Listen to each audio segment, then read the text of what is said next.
एक राजा होता, वयाने तरुण पण सदा रोगाने पिडलेला. तो एकदा आपल्या प्रधानाला म्हणाला, मला नेहमी असं दुखणं काय येतं बरं? तसं पाहिले तर मी किती जपून राहतो. मी कधी सुद्धा पावसात भिजत नाही, नेहमी गरम कपडे वापरतो, चांगले पथ्यकर जेवतो आणि इतकं करूनसुद्धा मला सदा ताप आणि सर्दी ठेवलेलीच. असं का? त्याचं असं आहे, प्रधान म्हणाला. अतिशय जपणुकीने सुद्धा प्रकृतीला अपाय होतो. काहीतरीच तुझं म्हणणं, राजा म्हणाला. नाही महाराज, हे अगदी खरं आहे, प्रधान म्हणाला. कशावरून खरं? राजा म्हणाला. माझी खात्री पटवून देशील? हो, अवश्य देईन, प्रधानाने उत्तर दिले. चला आत्ताच माझ्याबरोबर बाहेर. मग राजाला घेऊन प्रधान बाहेर पडला. चालत चालत दोघे गावाबाहेरच्या शेतातून पुष्कळ लांबवर गेले. माळरान लागले. तिथे एक धनगर मेंढरे वळीत होता. अंगात कुडते नाही, जेमतेम एक लंगोटी लावलेली, केसांच्या जट्टा झालेल्या, खायला चणे नाहीतर वाळके भाकरीचे तुकडे, प्यायला पाणी, असा त्याचा अवतार. तो उन्हात सुके, दवात आणि पावसात भिजे, थंडीत कुडकुडे, ना अंथरायला ना पांघरायला, अशी त्याची स्थिती. त्याची ताडाच्या झावळ्यांची बनवलेली लहानशी झोपडी होती. तिच्यातून ऊन पाऊस आत येई, पण इतके असूनही तो धनगर दष्टपुष्ट होता. प्रधान म्हणाला, महाराज, या धनगर लोकांचं आयुष्य कसं खडतर हे पाहिलंत ना? आता प्रत्यक्ष या धनगराला विचारा बरं, की सारखा थंडी वाऱ्यात उन्हा पावसात असा उघडाच असतो, तर त्याला काही त्रास होतो का? राजाने धनगराला जवळ बोलावले आणि विचारले, का रे बाबा, तू नेहमी असा उघड्यावर असतोस, पावसात भिजतोस, उन्हात सुकतोस, वाऱ्याने कुडकुडतोस, तर तुला कधी ताप येतो की नाही? नाही, धनगर म्हणाला. बरं, सर्दी तरी? राजाने विचारले. नाही, मुळीच नाही, धनगर म्हणाला. बरं, सांधे धरतात की नाही? राजाने विचारले. सांधे कसे दुखतात ते मला माहीतसुद्धा नाही, धनगराने उत्तर दिले.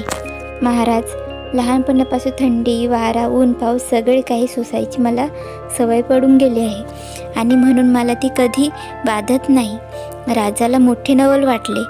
काय नवल तरी? आणि खरोखरीच हा धनगर कसा तगडा आहे पहा. खरोखरीच कशाचीही परिणाम त्याच्यावर होणार नाही, ते आता आपण पाहू, प्रधान म्हणाला. आणि मग धनगराला पुष्कळ पैसे देऊन गोड बोलून तो राजवाड्यात घेऊन गेला. तिथे धनगराची मोठी बडदास्त त्याने ठेवली. त्याला चांगली उच्ची उबदार कपडे घालायला दिले, खायला 4 वेळा सुग्रास अन्न, प्यायला सरबते, आंघोळीला गरम पाणी, निचायला मऊ बिछाना, पांघरायला दुलई. मात्र उन्हात आणि पावसात त्याने जरासुद्धा जाता कामा नये, असा त्याला हुकूम दिला. इतकेच काय, पण त्याचे पाय जरासुद्धा ओले होता कामा नयेत, अशी दक्षता प्रधान घेई. असे बरेच दिवस लोटले. तो धनगर कंटाळला आणि फिकट होत चालला. काही महिने असे गेले. एकदा संध्याकाळी प्रधानाने अंगणात पाणी शिंपडले. खाली संगमवरी फरशी होती. मग त्याने धनगराला ते ओल्या अंगणात चालायला लावले. धनगराची आता उघड्यात चालायची निजायची सवय साप मोडली होती. नुसती चालून पावले भिजली मात्र तोच त्याला हिव भरून आली. ताप चढला. प्रधानाने वैद्यांना बोलावले, पुष्कळ इलाज केले, पण काही उपाय चालेना. तो बिचारा धनगर अखेस प्राणास मुकला. एक दिवस राजाला धनगराची आठवण झाली. तो प्रधानाला म्हणाला, आपला तो धनगर कुठे आहे? नुसतं ओल्या अंगणात फिरून याला सर्दी ताप आला नाही. नवलच मोठं, महाराज, प्रधानाने उत्तर दिले. तो बिचारा मेला. खरोखरच नुसत्या ओल्या फरशीवर जरासे हिंडल्यावर त्याला इतकं दुखणं येईल आणि त्यात त्याचे शेवट होईल हे मला काय माहीत.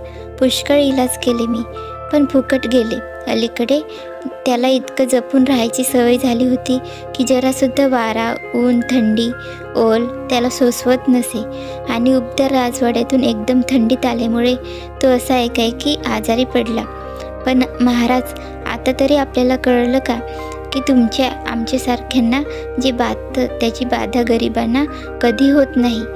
सृष्टीमाता आपल्या देणग्या सर्वांना सारख्या वाटून देत असते.